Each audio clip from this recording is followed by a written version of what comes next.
Buenas noches y bienvenidos a su casa. Esto es Opinión Pública y yo soy Pachi Valencia. El presidente Joe Biden ha propuesto cambios radicales para la Corte Suprema y la vicepresidenta Kamala Harris está respaldando este plan. Los republicanos, por su parte, advierten que estos cambios podrían socavar el Estado de Derecho. En un artículo de opinión publicado el lunes en el Washington Post, el presidente Biden propuso 3 reformas radicales. La primera, establecer un límite de mandato de 18 años para los jueces de la Corte Suprema, lo que garantizaría una rotación regular y, en palabras de Biden, esto, cita, reduciría la posibilidad de que una sola presidencia altere radicalmente la composición de la Corte para generaciones futuras. Segundo, Biden sugiere adoptar un código ético vinculante y obligatorio para la Alta Corte. Y tercero, el presidente busca una reforma constitucional para prohibir la inmunidad presidencial. Biden hizo estos pedidos durante su discurso en Texas. The president is no longer constrained by the law, and only limits on abuse of power will be self-imposed by the president alone. That's a fundamentally flawed view and a fundamentally flawed principle. Estas propuestas llegan después de una serie de fallos importantes de la Corte Suprema, como la anulación de Roe vs. Wade, la acción afirmativa en admisiones universitarias y el reciente fallo que otorgó al expresidente Donald Trump una amplia inmunidad por sus actos oficiales. Un funcionario de la Casa Blanca comentó ayer lunes sobre lo que motivó al presidente Biden a hacer estos pedidos. Ciertamente, la sentencia de la Corte Suprema del mes pasado probablemente podría decirse que es una causa inmediata. En su columna de opinión, el presidente Biden dijo que tiene un gran respeto por la separación de poderes, pero dijo que, cita, lo que está ocurriendo ahora no es normal y que socava la confianza pública en las decisiones de la Corte. La vicepresidenta Kamala Harris dice que ella está completamente de acuerdo con estos cambios, argumentando que fortalecerán la democracia.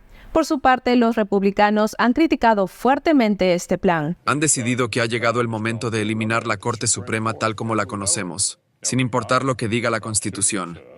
Sin embargo, las posibilidades de que los planes de Biden se concreten son extremadamente bajas. La propuesta de Biden sobre los límites de mandato y el código de ética necesitarán 60 votos para aprobarse en el Senado, pero los demócratas solo tienen 51 escaños, y aprobar una reforma constitucional sería aún más difícil, ya que requeriría 2/3 de apoyo en ambas cámaras. El presidente de la Cámara de Representantes, Mike Johnson, calificó el plan de Biden como un juego arriesgado y dijo que no tiene posibilidades en la Cámara.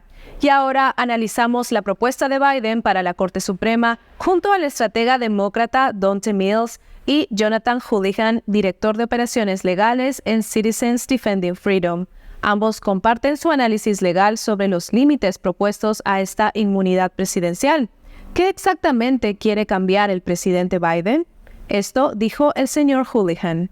Bueno, se puede entender con el nombre de la propuesta. La ley de nadie está por encima de la ley. Realmente pinta una posición extrema de la Corte Suprema, de que ha otorgado una inmunidad absoluta al presidente Trump y a futuros presidentes, lo cual simplemente no es cierto. De hecho, adoptaron un enfoque más moderado y reflejaron lo que los fundadores imaginaban: la separación de poderes y la inmunidad para actos oficiales. No hay inmunidad para actos privados o para actos fuera del Poder Ejecutivo o fuera del cargo. Es inmunidad para actos oficiales del Poder Ejecutivo. Pero ellos quieren pintar una posición extrema. Quieren usar esta propuesta para aumentar jueces a la Corte Suprema o ejercer una vigilancia de la Corte Suprema. Todo esto viola la separación de poderes. ¿Y cómo podrían los límites de mandato para los jueces afectar el equilibrio entre los 3 poderes del gobierno? Esto fue lo que dijo Donte Mills. Esta idea del presidente Joe Biden es mala. Necesita dejar en paz a la Corte Suprema. Esa es la conclusión. Los redactores de la Constitución se aseguraron de que existiera la separación de poderes y que ningún poder del gobierno supervise o supere a los otros, y así es como se estableció la Corte Suprema.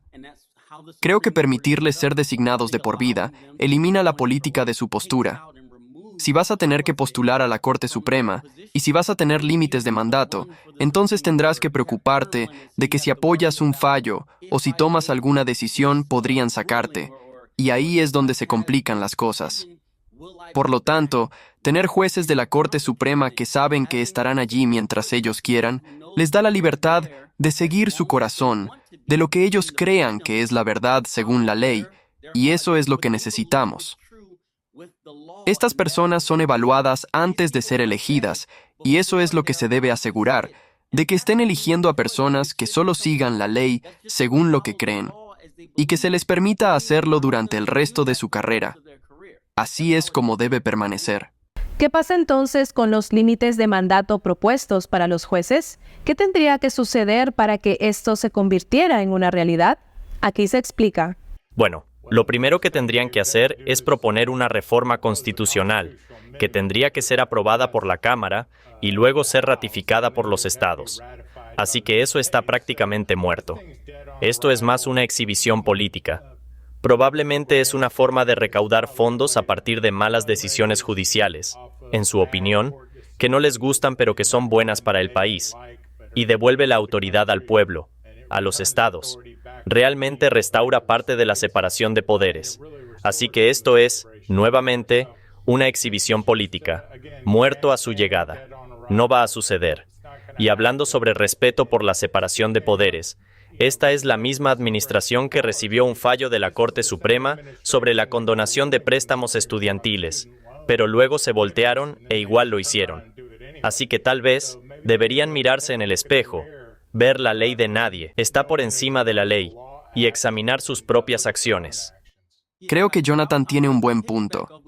No queremos, y no deberíamos, tener a nuestros políticos haciendo exhibiciones sobre la Corte Suprema porque lo que hace es que el público general se involucre. Y sabemos que esto no va a suceder. No van a cambiar la forma en que está configurada la Corte Suprema. Pero cuando haces esto, haces que el público general desconfíe y realmente comience a cuestionar todo lo que hace la Corte Suprema. Y eso no es lo que necesitamos. Necesitamos decirle al pueblo estadounidense que confíen en nuestro sistema, que ha sido establecido por una razón, que ha sobrevivido durante cientos de años por una razón, y que deberíamos confiar en eso en lugar de impulsar esta idea que sabemos que no va a suceder, para que cuando la Corte Suprema tome decisiones, ahora todo el público las cuestionen y piensen que sus decisiones están basadas en razones políticas. Y no deberíamos hacer eso. Deberíamos permitir que la Corte Suprema haga su trabajo de manera independiente y centrarnos en la política para los políticos. ¿Y cómo podrían los límites de mandato influir en las futuras nominaciones judiciales y en la dinámica política que los rodea? Haría que nuestro sistema legal se convierta en un espectro político. Y verías a jueces postularse para el cargo en lugar de evaluar los casos de la manera que ellos creen que dicta la ley. Nosotros solemos usar los términos juez liberal o juez progresista, pero eso no es realmente lo que son.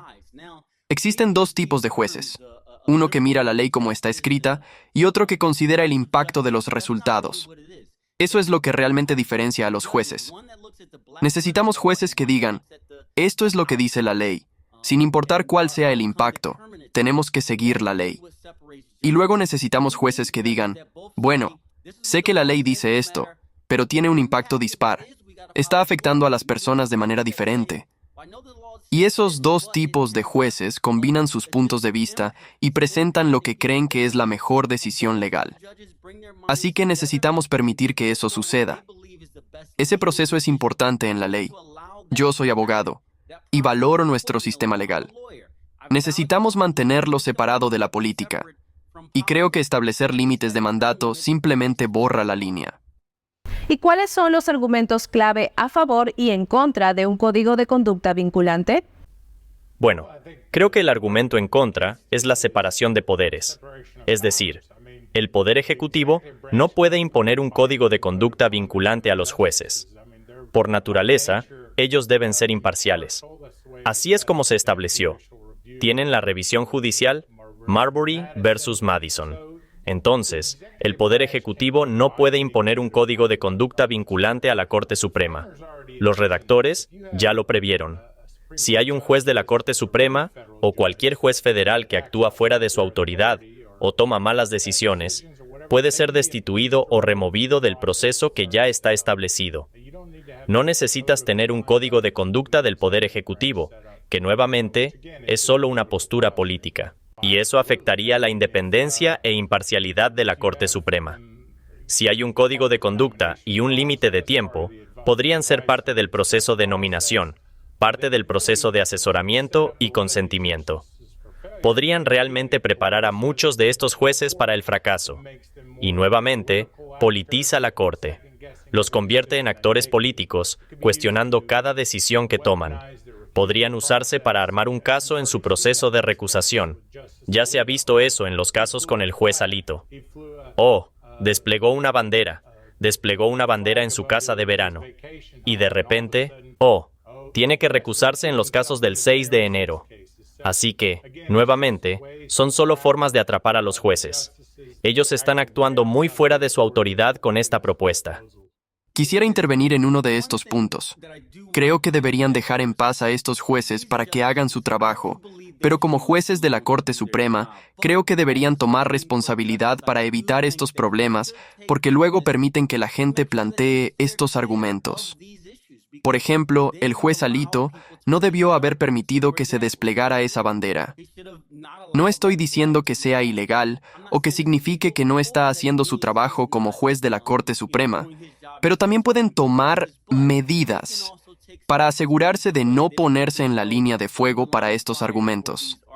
Y luego creo que es un proceso más fácil para todos los involucrados. Y estamos a solo 98 días de las elecciones presidenciales, cargadas de momentos históricos y ciertamente impredecibles durante la campaña.